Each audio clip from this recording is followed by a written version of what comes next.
Hello Capricorn, ito na yung remaining days ng November reading mo. Sorry at natagalan ako. Check na natin ano yung mga messages. Pero kahit lumipas naman yung mga petsang nilalagay ko dyan sa title, lahat naman po ng readings ko dito ay timeless. Kumbaga kung kailan makarating sa inyo, pwedeng inyong perfect timing na ma-receive nyo yung mga messages na nandito.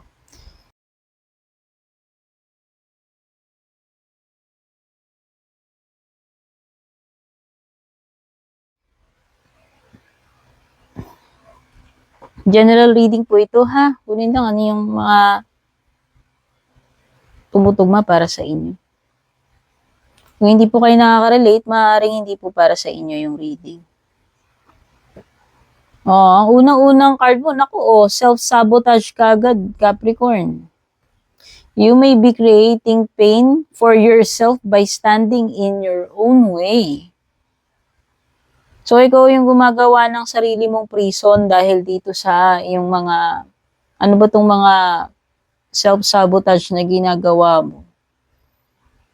Yun yung mga negative, yun yung mga negative thinking mo, negative self-talk, or kung meron kang mga bagay na specific na ginagawa, na yun yung, lalong ikaw yung sumasabotahe sa sarili mo. Okay? Sumasabotahe sa growth mo, sa pag-move forward mo, no?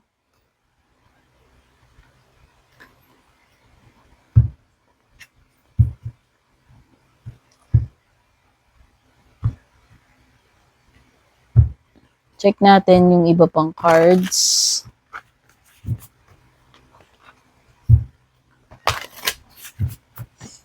Sabi dyan, yung self-sabotage mo, yun yung nakikreate ng pain sa sarili mo Yun yung sinasabi ko. The more na nagiging painful or nai-stuck ka doon sa state ng hindi ka tuloy lalo nag-heal.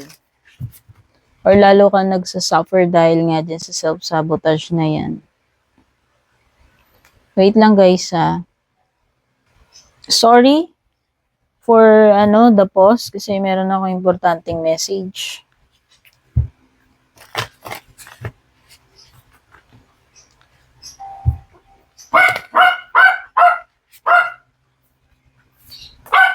Energy. Energy.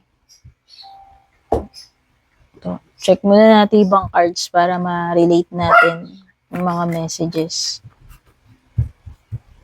Sensyahan nyo na yung mga aso guys. Minsan pag may naririnig yung mga yan, kahit na tunog ng cellphone or tunog sa labas, kumakahol sila.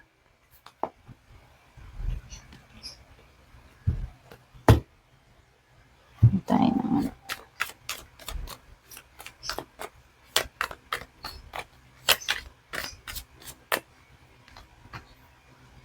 Ay, mamaya pa pala to. Sorry, nabuksan ko. Sa dulo yan Yan yung pinaka closing message dito sa reading mo, Capricorn.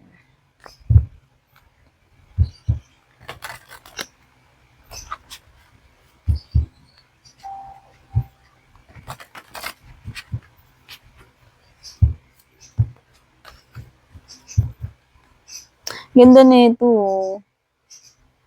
Sakto beauty. Ganda nung niya. Artwork. Overall energy mo, meron ka 5 of Wands. The challenge mo, 2 of Pentacles. Sa good stuff, meron kang full reversed. Financial, career, kabuhayan mo, meron kang 4 of Wands. Sa love life mo, meron kang Hermit reversed. Sa bottom ng deck, unforeseen, unexpected, meron kang Wheel of Fortune. Ay, ang ganda. Maganda yung bottom card mo. Okay, so himay-himayin natin tong mga cards mo, no? Balikan natin to si self-sabotage. Kasi itong self-sabotage mo is talking about yung ikaw yung nagki-create ng own prison mo. Or nagki-create ka ng pain for yourself. Kumbaga, ikaw yung humaharang mismo sa progress mo eh. Pwedeng ang indication nito, pwedeng iba sa inyo, na itatak nyo na i-condition nyo na yung isip ninyo na hindi kayo makamove forward. Pero ang truth, pwedeng ano lang, alam mo yun yung naho-hold back ka para move forward dahil sa iyong fears. So, yun na nga, sabi ko nga, pwedeng ikaw mismo yung pinakadahilan bakit ka nai-stuck sa situation mo. Bakit nagkikreate ng prison, ng blockage, ng pain, bakit hindi ka makamove forward, bakit hindi magkaroon ng progress. Could be yung mga limitasyon na ini-impose mo sa sarili mo. It could be emotions, yun yung mga galit, fear, mga attachments, no? It could be anything eh, na yun yung nagiging reason para tumagal ka dyan sa ganyang state instead na umusad ka na. Now, with the energy card, I feel this is stagnant energy. No?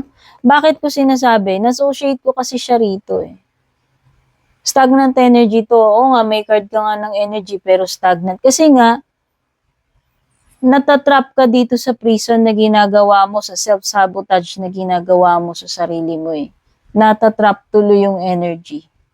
So, itong energy na to, it could be yung mga pag-hold back, it could be mga galit, emotion.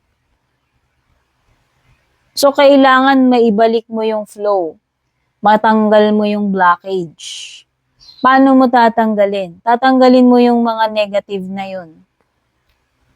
Ano mang negative yung ginagawa mo, nafe-feel mo, iniisip mo, kinikip mo, para matanggal itong self-sabotage na to. Kasi ito talaga yung reason bakit nagkakaroon ng blockage ng energy. Kasi yung blockage na yan, napiprevent niya yung pagre-release ng mga dapat mo nang i-release and napiprevent din niya yung pagpasok ng mga dapat pumasok sa'yo. Yung nababara nga niya yung flow ng energy. Okay, so kailangan mo i-clear yan.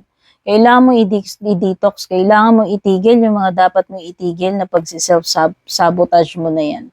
I-release yung mga dapat i-release. Para makapasok yung kung anong dapat pumasok na energy. Yung mga nararapat. Okay? Para bumalik yung flow, yung magandang flow sa buhay mo. Pumasok yung magandang energy. Stagnant energy to. By the way, nakalimutan kong banggitin yung mga numbers bago tayo mag-continue. Merong 50. Kung ano lang nakikita ko sa cards, yun na i-relay ko. Kung ano man ang significance niyan, tignan nyo na lang yung numerology o baka marunong kayo. Bahala na kayo kung tungkol saan yung mga numbers na yan, kung may relate yan sa inyo. Sa numerology. 50, 17, 10, 5, 2, 0, 4, 9, at saka 10. So, may dalawang number 10. So, punta na tayo dito sa achievement card mo. Moving on dito sa iyong achievement card. Wow, itong card na to is nagsasabi na maaaring may success para sa iyo, no? Achievement yan eh. 10th house kasi is about etong 10th house na to is pwedeng may kinalaman sa career mo, social status mo, or direction or achievement. Tapos si Capricorn is about ambition. So sa tingin ko lang, mukhang yung iba sa inyo, pwedeng ito yung drive mo to achieve eh. Na meron kang mga bagay siguro na ma-accomplish, specific yung mga goals mo. O kung meron man, is very specific na related sa career mo, or sa status na gusto mong marating eh. No? So, meron kang something dito na talagang magwo-work hard ka para ma-achieve mo yan. Makuha mo yung bagay na yan or status na yan or position. Kasi meron ditong something about, pwedeng related sa trabaho mo o baka mamaya, meron kang certain goal, quota, limbawa, meron kang business or specific na figures, kung magkano yung gusto mong ma-achieve, So, feeling ko lang ito ay related sa, pwedeng sa career mo or specific project. Kung personal project man yan, career mo, basta nakikita ko, meron kang something na ma-accomplish, ma-achieve dito Pero kasi, dahil ganito yung dalawang naunang cards mo, sabi ko nga may blockage pa. Kung hindi pa natatanggal yung blockage dito, ito yung energy na barado, sa tingin ko, hindi mo basta-basta makukuha tong, hindi mo basta-basta ma-achieve yung kung ano man itong tinutukoy na to na achievement So, depende yan kung, excuse me, kung maalis mo tong blockage na dala-dala ng self-sabotaging mo. So, dun magiging possible yung achievement na yan,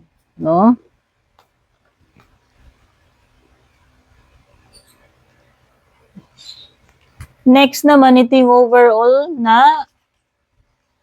overall energy mo Kasi itong 5 of Wands is conflict. So, either ang conflict is within yourself, kasi nga, yun nga yung binabanggit doon sa self-sabotage, or meron talagang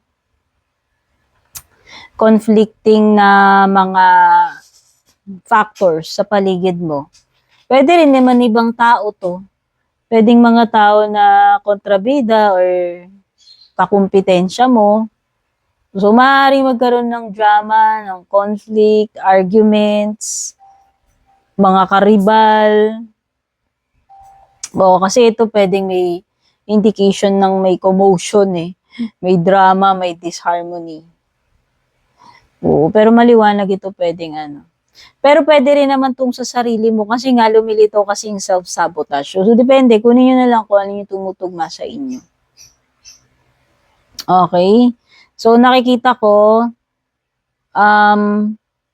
may goal ka, may gusto kang ma-achieve, pero alam mo yon may mga sagabal, kontrabida, or kakumpetensya ka para makuha mo tong goal mo na to or kung ano man tong gusto mong ma-achieve na to in general.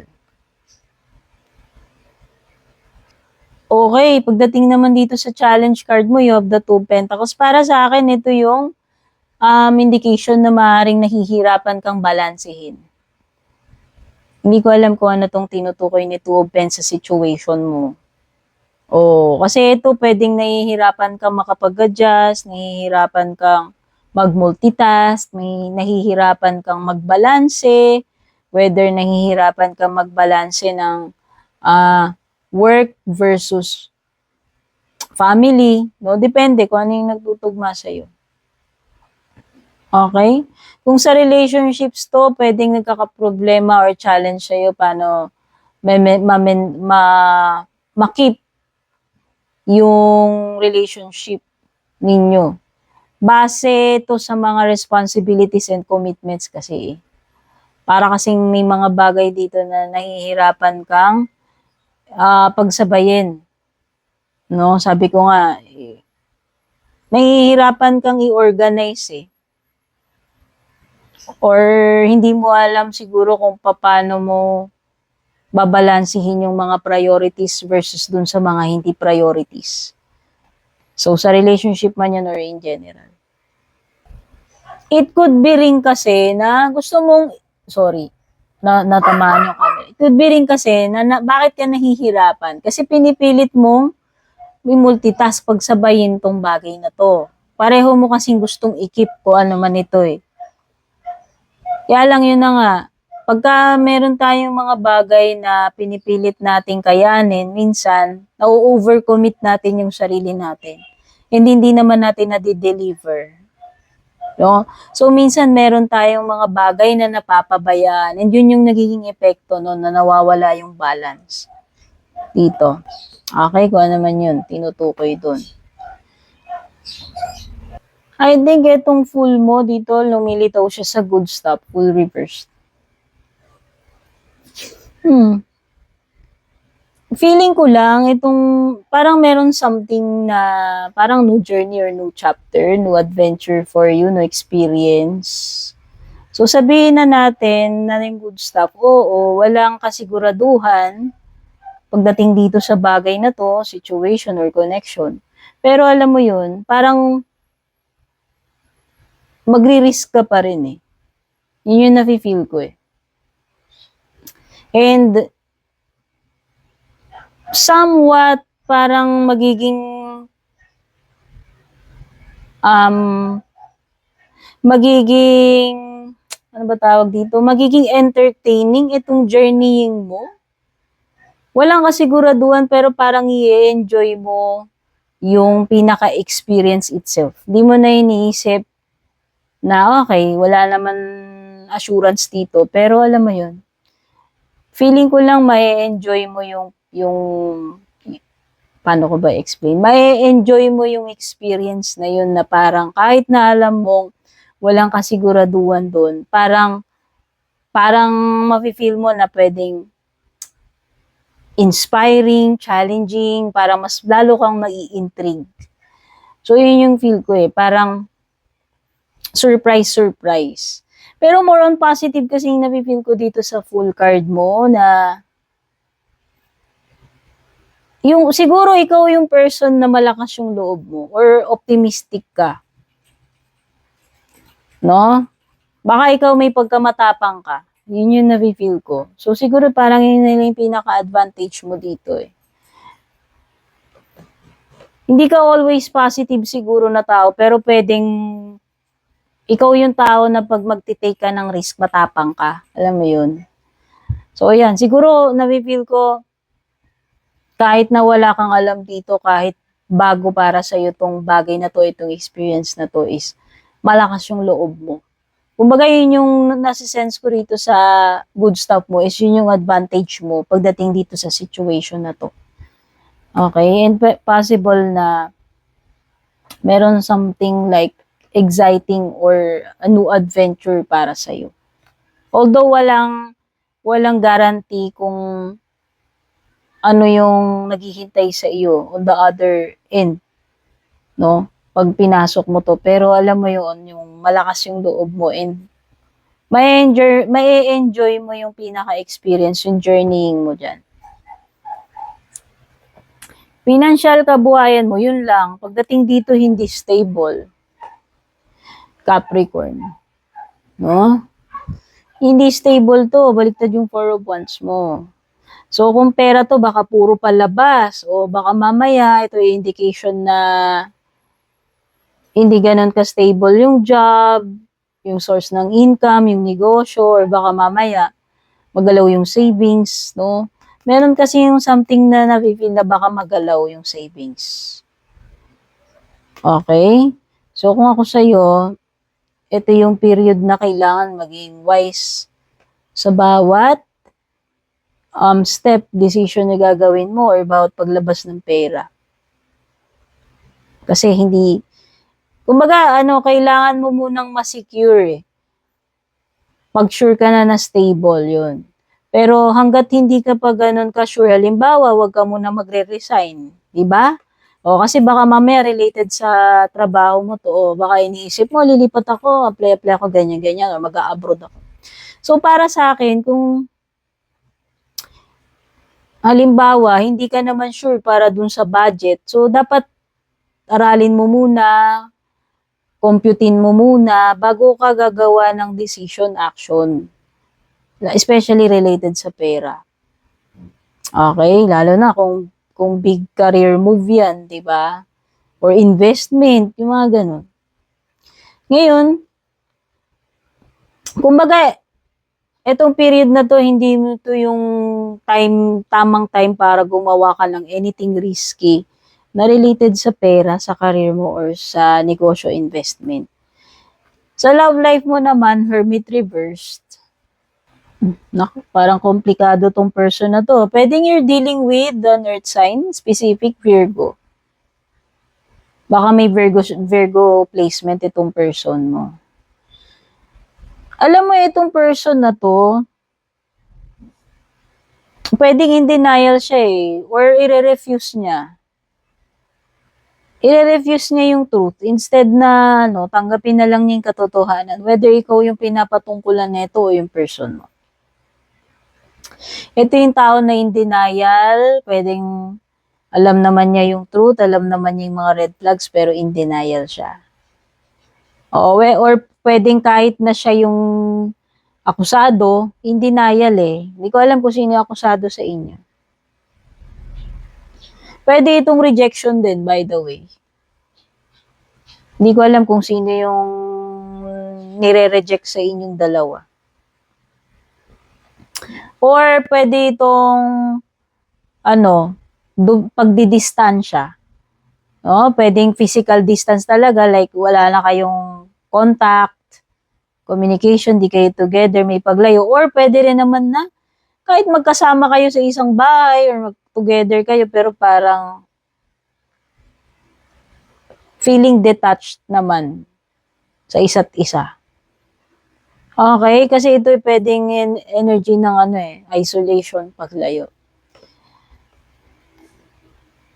Yan. Yan yung mga napipick up ko dito sa connection nyo. Now, dun sa unexpected mo, ito yung maganda. Sa unforeseen. Wheel of Fortune yan, dear Capricorn. So, nakikita ko merong hindi mo inaasahan na may pag-shift ng kapalaran sa'yo Meron something dito na maganda yung pagbabago. So, kung nag-expect ka na ng magandang timing, ito yun. Pwedeng ito na yung moment na mababaliktad yung sitwasyon at favorable yan para sa'yo since upright yung Wheel of Fortune. So, ito ay may kaakibat na good fortune para sa'yo, Capricorn. Para sa akin, pwedeng this is also an indication ng panibagong cycle, pero ito ay mas magandang cycle para sa'yo. Okay? So, whether itong cycle na to sa career mo, personal growth, or sa relationship, So, nakikita ko na maganda yung pagpihit ng Wheel of Fortune para sa'yo. So, things are becoming better kung hindi naging okay lately. So, yan yung indication. May pagpihit ng tadhana at ito ay favorable sa iyo. And kung balak nyo pong mag-book or mag-inquire ng personal readings ko, basahin nyo lamang po itong nakasulat sa screen or yung nakalagay sa description. Magbabago in a good way yung situation, Capricorn. Ay, sorry. Closing message mo tsaka affirmation mo. Beauty, ito na si Beauty. Ayan siya. You see beauty within yourself and your surroundings. Anything you put your attention to will blossom into a beautiful vibration at this time. Love will surround you and everything will shine in your presence. You have been given a gift from your higher self that you can honor and treasure every day. Affirmation, I perceive the beauty within. Kung ako sa iyo, Capricorn, simulan mo rito sa self-sabotage. May reason tong card na to bakit lumitaw siya sa pinakaumpisa. Intuition ko, nagsasabi nun na yun yung first step para ma-achieve mong lahat ito. Ayan di ba binabanggit ko sa iyo may achievement? Pero para makuha mo yan, kailangan tanggalin mo muna yung blockage ng energy. Ano yung pinaka-blockage ng energy mo? Yung self-sabotage, yung negative, yung pangit. Tanggalin mo sa equation yun. Pag natanggal na yung mga yan, babalik yung magandang flow ng energy, ma-achieve mo yung dapat mong ma-achieve. At lahat ng bagay, effortlessly, magiging maganda, maliwalas para sa'yo. Ayan magbo-blossom at papasok yung magandang vibration pati love. Everything mag-glow So, kailangan i-perceive mo yung beauty instead na yung negativity na sinasabi dito, yung mga self-sabotage, negative chorba mo. So, yun lang. Sana makatulong sa'yo itong reading na to. Thank you for dropping by. Bago ka man dito matagal na, don't forget to subscribe, like, follow. Palib na lang ng heart, ng like, ng comment, or pa-share. Thank you sa mga nag-avail ng membership subscription, yung mga hindi umaalis dyan, yung mga nagpapadala ng Star Super Thanks, yung mga laging nakasubaybay, abangers, mga hindi nag-skip ng ads, mga nag-avail ng private reading. PM nyo ako regarding private reading. Tignan nyo na lang sa description yung link. One and only Purple Team verified, may blue check. Pag walang blue check, hindi ako yun. Godspeed, babush.